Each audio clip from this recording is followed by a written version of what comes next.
Hello everyone, welcome back to our channel. क्या है ये ब्लैक होल? ब्लैक होल से 2 बार बच निकला तारा। जैसे कोई व्यक्ति शार्क के हमले से 2 बार बच जाए, वैसे ही यह तारा ब्लैक होल से बचा। साइंस की किताबों को फिर से लिखने को मजबूर कर रहा है ये ब्रह्मांड का करिश्मा। तो दोस्तों, देखते हैं कि कैसे ब्लैक होल से 2 बार बच निकला तारा। एक तारा ब्लैक होल की पकड़ में 2 बार आकर पूरी तरह खत्म नहीं हुआ। वैज्ञानिकों ने ब्रह्मांड में पहली बार ऐसा केस देखा है। दोस्तों, ये कहानी किसी हॉलीवुड फिल्म जैसी लगती है।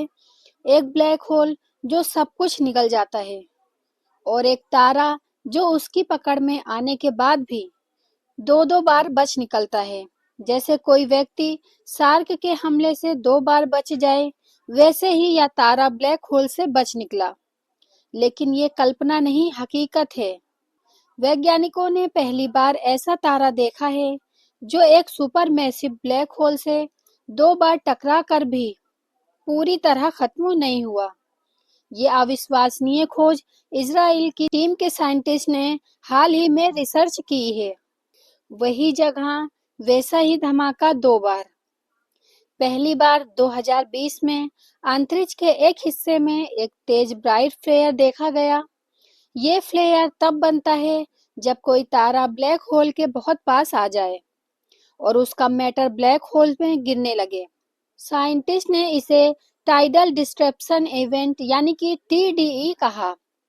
लेकिन इसके 2 साल बाद 2022 में उसी जगह से वैसा ही फ्लेयर दोबारा दिखा। इसे नाम दिया गया एटी 2022 डीबीएल। अब तक माना जाता है कि जब कोई तारा ब्लैक होल के इतने पास जाता है तो उसका पूरा वजूद खत्म हो जाता है। लेकिन प्रोफेसर एयर आर्कवी और उनकी टीम ने जो देखा, उसने सबको हैरान कर दिया। उन्होंने कहा, तारा पूरी तरह नष्ट नहीं हुआ, वह दोबारा वापस से लौटा है। तारा ब्लैक होल की परिक्रमा कर रहा है। ये तारा एक सुपरमैसिव ब्लैक होल के चारों ओर घूम रहा है। इसका ऑर्बिट 700 दिनों का है। हर बार जब ये तारा ब्लैक होल के पास आता है, उसका थोड़ा थोड़ा हिस्सा खींचकर ब्लैक होल में चला जाता है। लेकिन अब तक ये पूरी तरह खत्म नहीं हुआ है।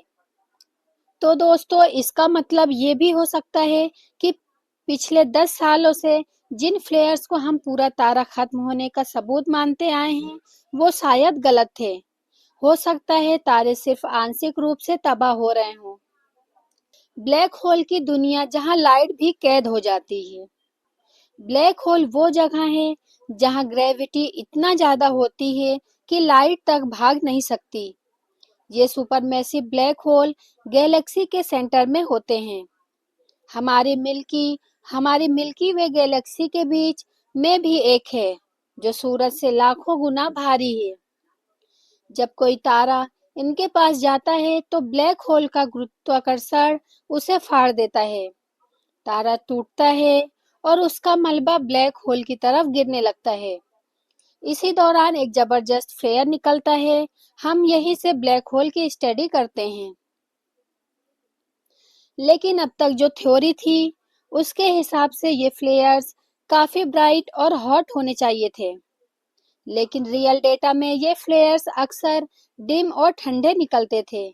यही गुत्थी अब जाकर सुलझने लगी है। दोस्तों, क्या ब्लैक होल को फिर से समझना पड़ेगा? प्रोफेसर आर्कवी कहते हैं, हमें अब इन फ्लेयर्स की व्याख्या नई तरीके से करनी होगी। हम सोचते थे कि तारा पूरी तरह खत्म हो जाता है, लेकिन हो सकता है वो वापस आता हो, और ये समझ हमें ब्लैक होल के नेचर की ओर करीब ले जाएगी। अब सवाल खड़े हो रहे हैं, ब्लैक होल बनते कैसे हैं? क्या ये आसपास के तारों को धीरे धीरे खत्म करते हैं, या कोई लंबी कहानी है? और क्या तारे अपने अस्तित्व के लिए ब्लैक होल से गेम ऑफ चेस खेल रहे हैं? अगला टर्न 2026 में होगा। साइंटिस्ट अब इंतजार कर रहे हैं 2026 का, जब तारा फिर से अपने ऑर्बिट में ब्लैक होल के पास आएगा।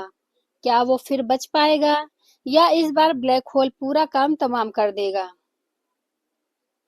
क्या यह तारा 2026 में बचेगा, हाँ या ना?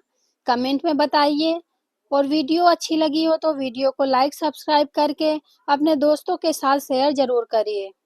मिलते हैं नेक्स्ट वीडियो में एक नए टॉपिक के साथ।